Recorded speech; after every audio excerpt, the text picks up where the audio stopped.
Hey, welcome to my channel. I am Dr. Shareece, and this is Spirit Soul Sense Information for Your Soul. I help Black men and women heal from trauma and toxic relationships. And today we're going to be talking about Tamar Braxton and her recent romantic problems that were all over social media for the last 3 weeks.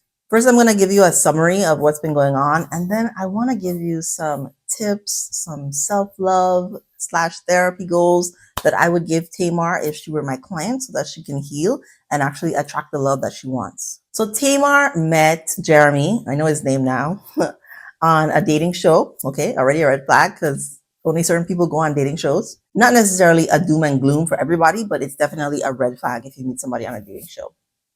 They met, they were engaged in, was it a month, 90 days? And then they got married a few months after. We didn't know that they were married, but they got married. They were married for about a month before they decided to separate. In between that time when they were separated, he was spotted out with someone who doesn't like Tamar. They were sending messages back and forth, like subliminal messages back and forth on social media about not loving each other, loving each other. You're not being supportive. Yes, I am being supportive. Mind you, these are people in their late 40s.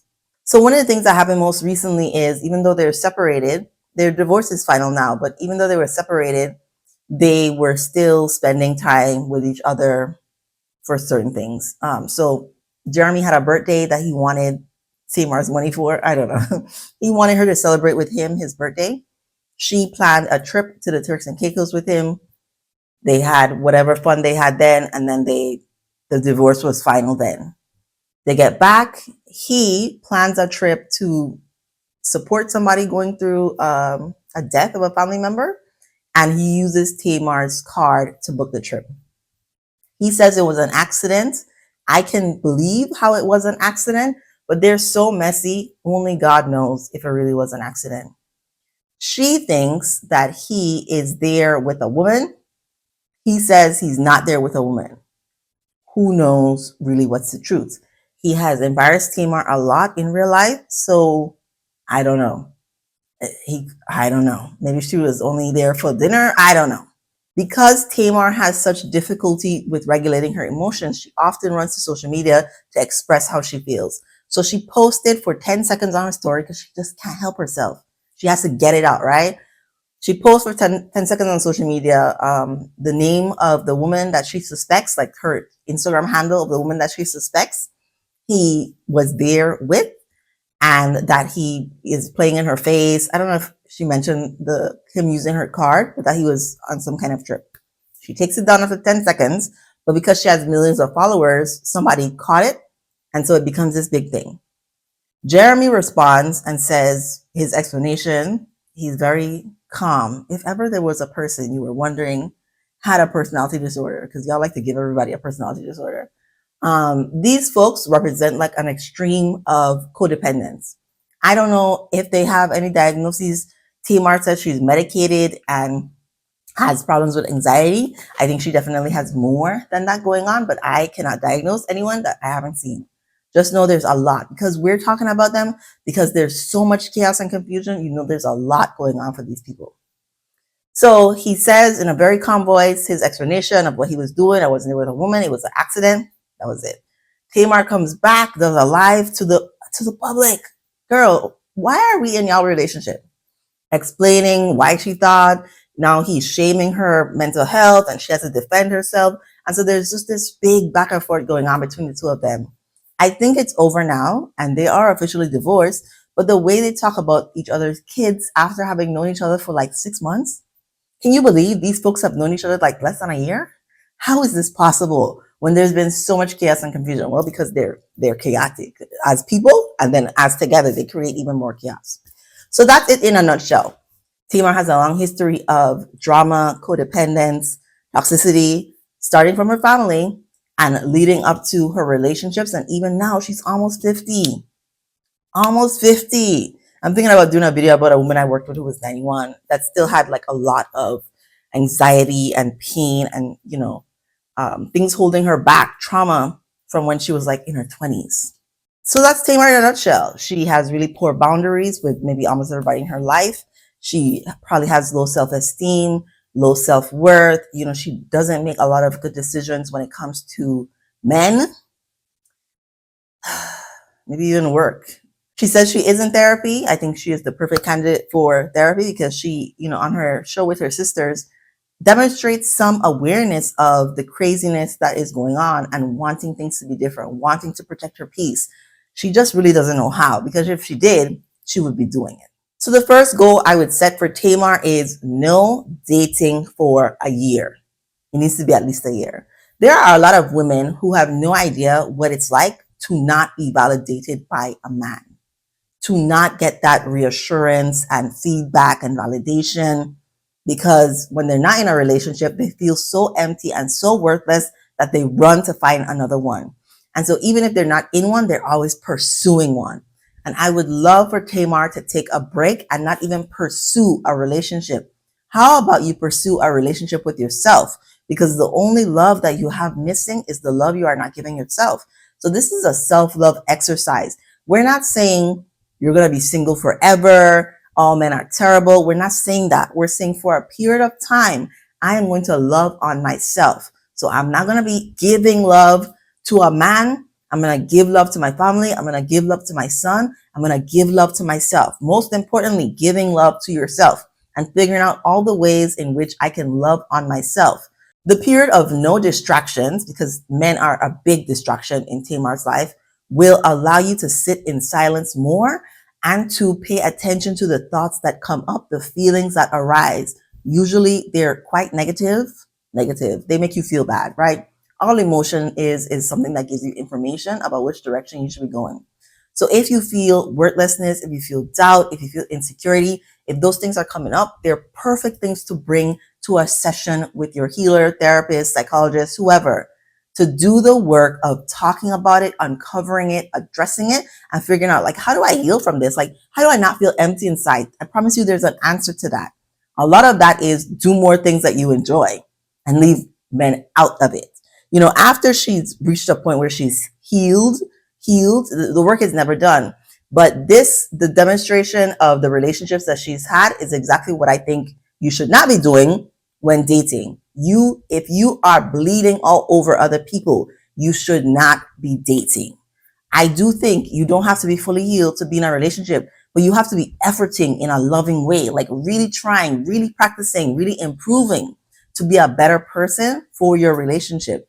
Tamar is doing the opposite of that. So she needs a year off from men. Don't talk to them. Don't text them. If a man asks you out, you say, no, thank you. Call me back again in a year if you want to. But right now, I'm only loving on myself.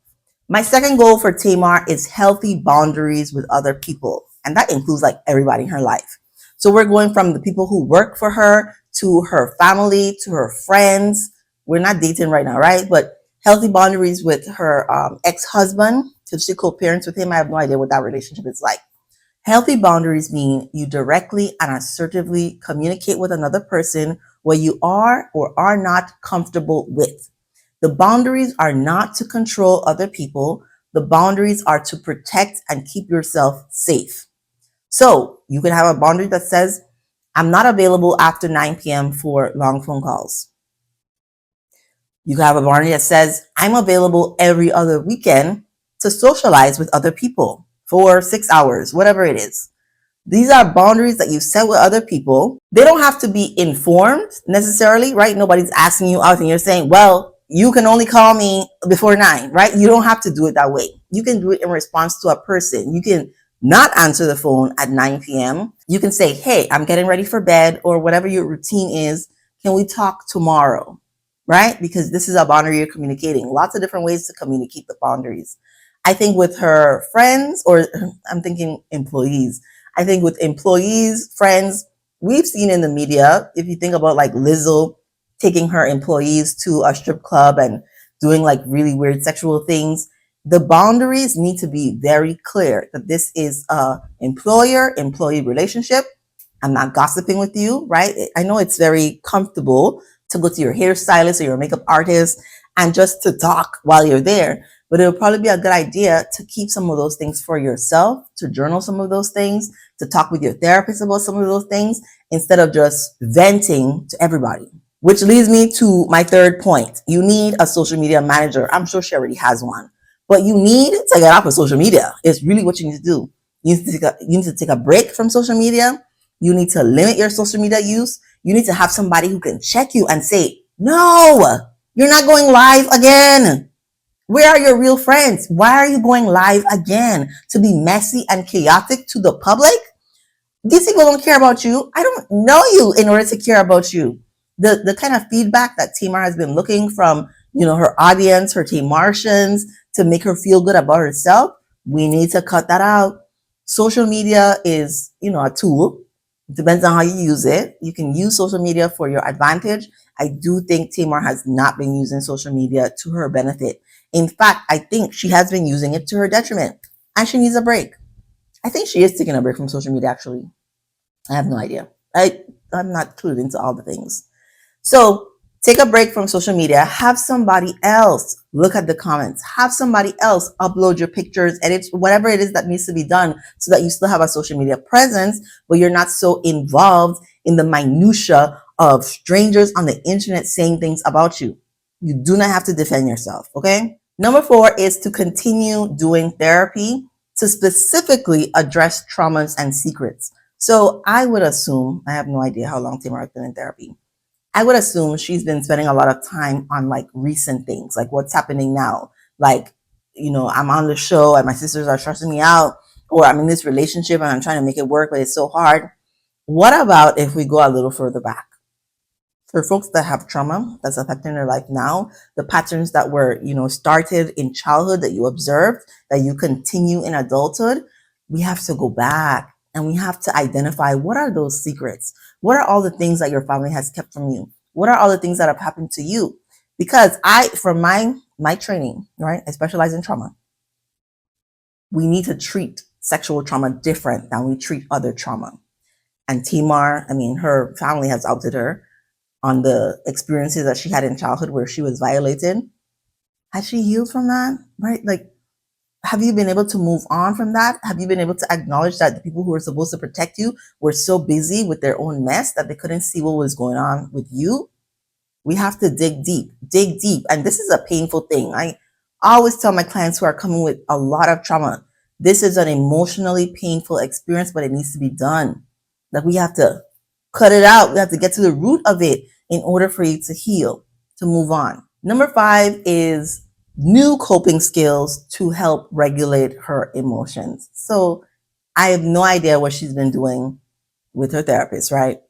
But there are some dialectical therapy interventions that I think might be really helpful for Tamar, having an accountability partner, having somebody who checks in with her so that she doesn't do the lashing out. Like, she does a lot of impulsive things based on her feelings, but she needs to learn feelings are temporary, feelings are transient, they come and they go. You don't have to make a permanent decision based on a temporary feeling. How about we learn stress tolerance to actually sit with our feelings instead of running away from them or trying to get them to stop, so that you can then express them in a healthy way.